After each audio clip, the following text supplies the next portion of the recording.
Welcome to the Me and D Show, where we talk about anything from stand-up comedy to horror and anything in between. So today we're actually going to be talking about the business side of stand-up comedy, what I've experienced so far.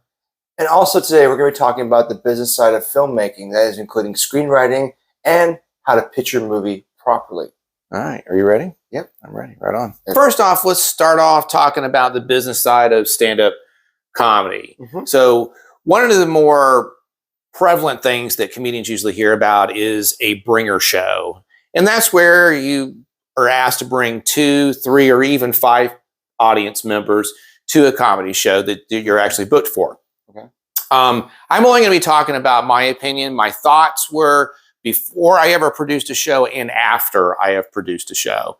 So before I produced a show, I really didn't understand all the different parts that are required and how exhausting that it can be to produce a show. I mean, there's a lot of moving parts to it.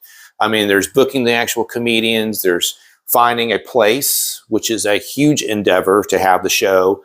You either have to buy your own equipment or you're using the equipment at a place. So that's just a few things.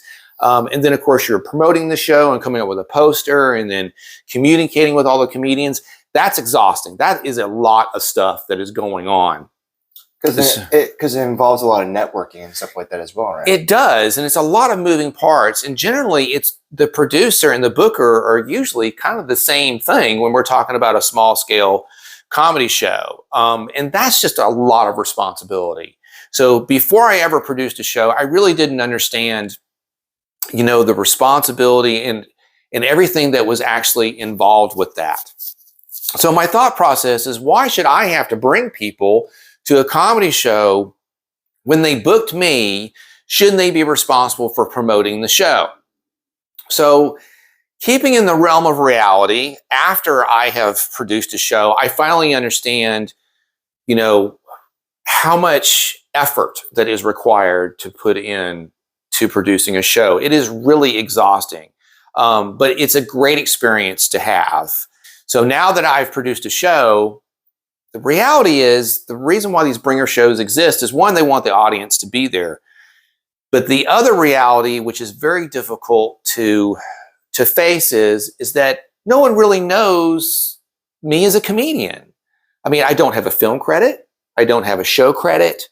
I haven't really toured around the entire U.S. I've been to a few states now, but beforehand I had been to none, and it only existed in Los Angeles, but there are just hundreds of comedians here. So without having those type of credits, why would anyone buy a ticket to actually come and see me? So that's the reality. It's not a fun reality to face, but it is the truth. And that is really the reason why these bringer shows exist. They want an audience there because when someone is taping their set, they want to show that there are people there and that they're laughing and they're enjoying. And the comedians really need this so they can post this on their YouTube channel, and also they can send these videotapes into bookers as well. So I understand from a young comedian's aspect of it, like, I don't want to bring people, or I've ran through all my friends and nobody wants to come. So if that happens to be the case and you've decided I'm not doing bringer shows anymore, then you have to really look at, well, what am I going to do to develop myself so that people will buy tickets to come see me? And I think that's why a lot of people go on the road. I mean, that's why I'm on the road now. Out of all the states you've been to, which one would you say is the state that you had the most fun in when you did stand-up? Well, going out on the road, what I've learned is that every state had something different. So being able to answer that question, I think is pretty challenging to me. So far, probably Arizona. Okay. I mean, they really wanted to be a part of the show. So there was a lot of crowd work where you're talking back and forth with the crowd, not heckling. They were just excited to be there because they knew it was a live show, and that in a live show, anything can happen. and they wanted to be a part of that experience. Mhm. Other states that I've been to, they were like when I was in Portland, they were very supportive, but there wasn't a lot of crowd work. There was reactions, but they didn't seem to be as they didn't seem to want to be as part of the show as they did in Arizona. So I think with my personality, I really thought the reaction that I got in Arizona was so exciting because there was this back and forth between us. And that's the great thing about being on the road. You get to develop these skills that you wouldn't normally always be able to do if you just stayed in one geographical area. Because I kind of like to be well-rounded, and I'm one of those people that where I have to go do it in order to really retain it. And I think being on the road really helps you develop so much faster because there's so many different skill sets that you're going to practice. And in every state, they have something specific that they do. So when I was in Portland, they were very reactionary. They were very physical with their facial expressions, and they used the whole stage, which I thought was really cool. And then, in Arizona, it was more crowd work than I've ever done there before. So yeah, really, really exciting. Now, my last question for you before we move on to the next thing. For any other comedian out there, let's say who are local comedians who haven't done traveling before, do you think, or know, depending on your experience, do you think or know that it will be a culture shock to them when they first start, traveling? Because I think that is based on your personality. okay, So I like experiencing new things. I'm not. It doesn't make me feel uncomfortable because I see it as a new adventure, and I think that's what the mindset needs to be. Is like, this is a new adventure, and this is going to be exciting. Not, okay, this is going to be a challenge, and I don't know how this is going to work out. No, not knowing how it's going to work out is part of the excitement. okay. So embrace the excitement and just know that it's going to turn out well because you're going to learn something new that you hadn't learned before. And that's what I find so exciting about it. And this all ties into the business aspect too, because once you get off the road and you come back, now you've invested in yourself and you have developed more. And that really makes you more enticing to bookers because it shows in the work that you've done. And I think everywhere you go on the road, you should definitely videotape yourself and then post that, because that's showing bookers and producers that you're putting in the work to be more developed, which they want to book you at that point. They're like, wow, I mean, he's really trying. And I think that every comedian should produce a show because they need to know how much work that goes into that. And then being able to recover from things such as people canceling at the last minute. I mean, it happens. Sometimes people just have emergencies, and being able to recover from that, and still being able to put on a show, being able to run a timeline. All these things are really important. And I think it just makes you a better comedian for that. Once you embrace the business side and you understand how the creative and the business side intertwine together, I really think that all comedians will just do incredible. They'll be fantastic. Now, I don't really know anything about the business side of film. From my experiences, when it comes to the business side of film, it's all about the numbers. It's all it's really about, because whatever budget that you put into a film, the company ideally wants to get at the least 3 times as much, really, as what they put into their film. Okay. So like, for example, I'll use one movie as an example. One of my favorite films of all time, Phantasm 2. The budget was $3 million.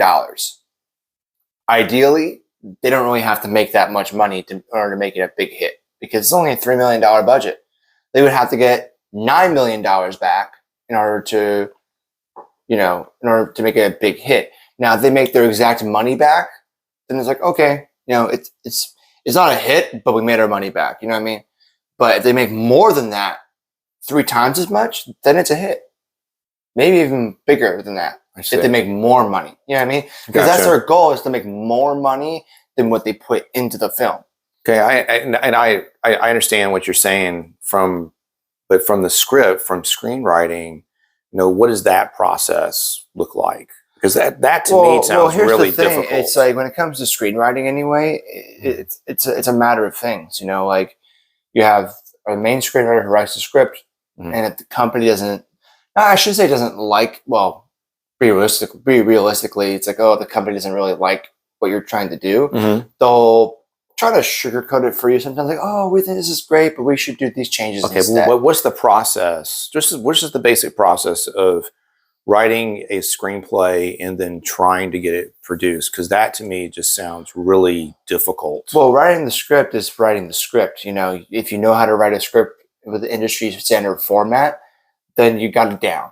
You know what I mean? All there is to it at that point is just making sure your story makes sense and that it's easy to follow. Or if you want to kind of like do something to where it's like more of like you have to pay attention kind of thing in order to understand what's going on, you can do that too. Right. Some people like that, some people don't, some people do. It really depends on the kind of audience you're making this movie for. You know what I mean? Okay.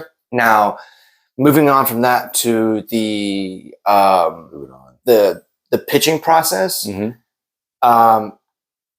I know, at least from my experience, there's 2 ways. Okay. 2. Number 1, you could just go to whoever, the producer, whoever's in charge of things. Okay. You give them the script and be like, hey, this is my idea. This is my pitch. Over and done with. You know what I mean? Goes on to my second way to pitch things, and that is making a sizzle reel. And a sizzle reel, basically, it's like a short version of your film. Okay. Producers like that more because they're watching it and not reading it. That makes sense. That makes them enjoy it more and understand it more. Right on. Not understand more, but it's more enjoyable to where they're like, okay. And it helps them make their decision sizzle a little bit better. You know what I mean? Because when you're reading a script, they're imagining it themselves. When you put a sizzle reel right in front of them, it's showing you, this is how I want to film it. Right. This is the tone. This is the direction that I want to go in. And then that's when they're like, okay. And that helps them make their decision a little bit faster. Maybe not for some other producers, but from my experiences, with, the producer that I did work with, if you know what I'm talking about, it helps make the decision go by faster.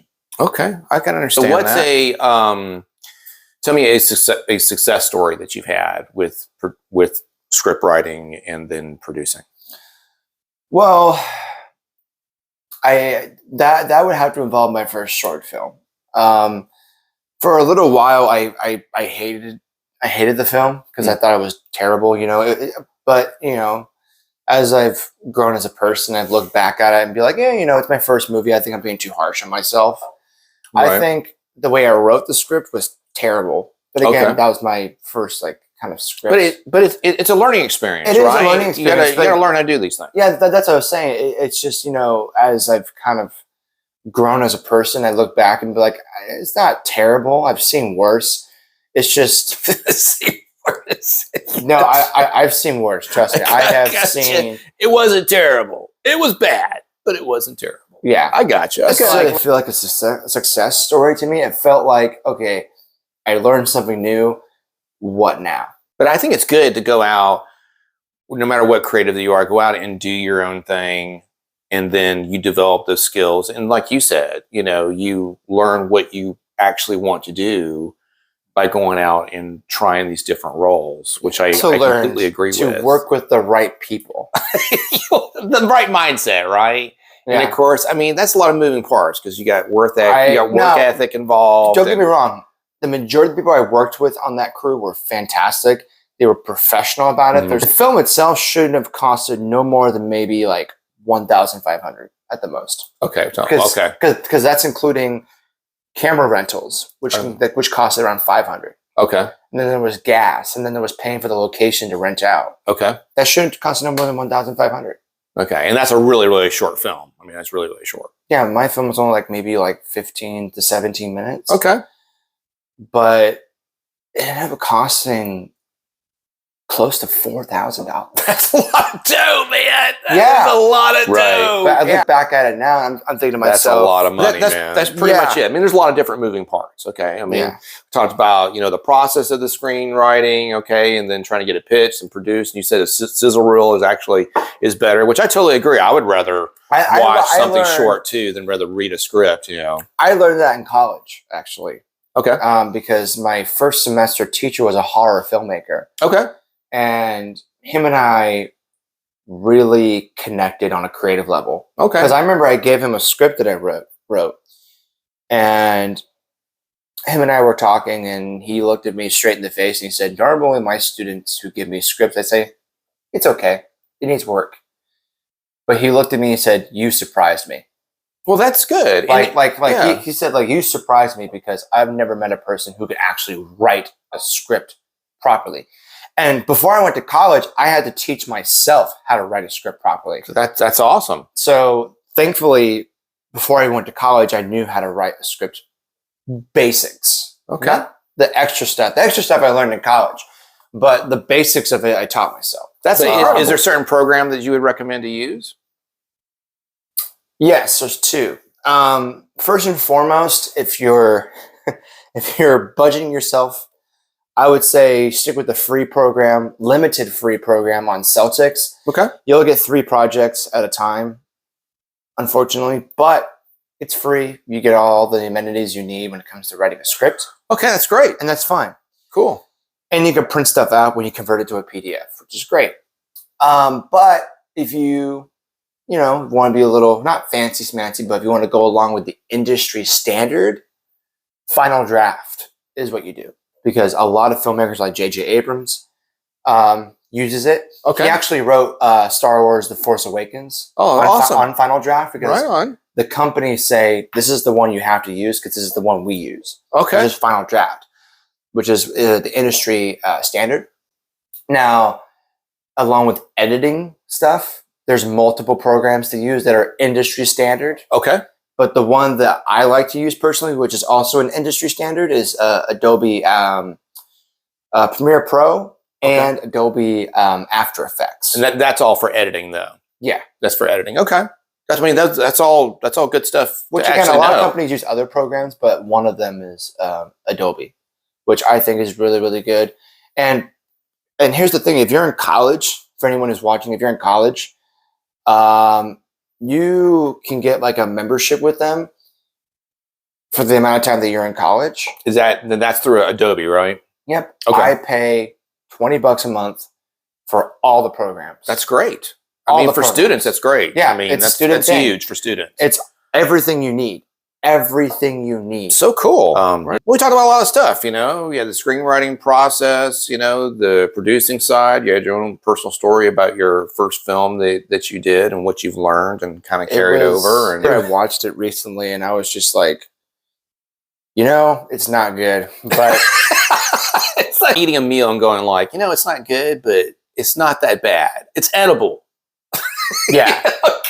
And then before we go, I just wanted to say first and foremost, when I say the movie's not good, I'm not blaming the actors.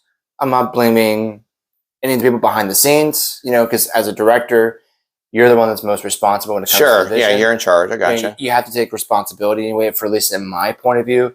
So I would say it's just a lack of experience when I made that film. I think everyone in that film did an amazing job because all the actors in that film had experience and they still have experience. Gotcha. I hope when I do, because I'm working on a new project right now, I hope when this film does get to the filming stage, I can work with them again. I think overall, whether it's stand-up or whether it's film, I think when you're first beginning, kind of like us, it's just stay in the realm of reality and be honest with yourself so that you can be able to grow and mature in your craft. I think that's overall kind of what our experience has been.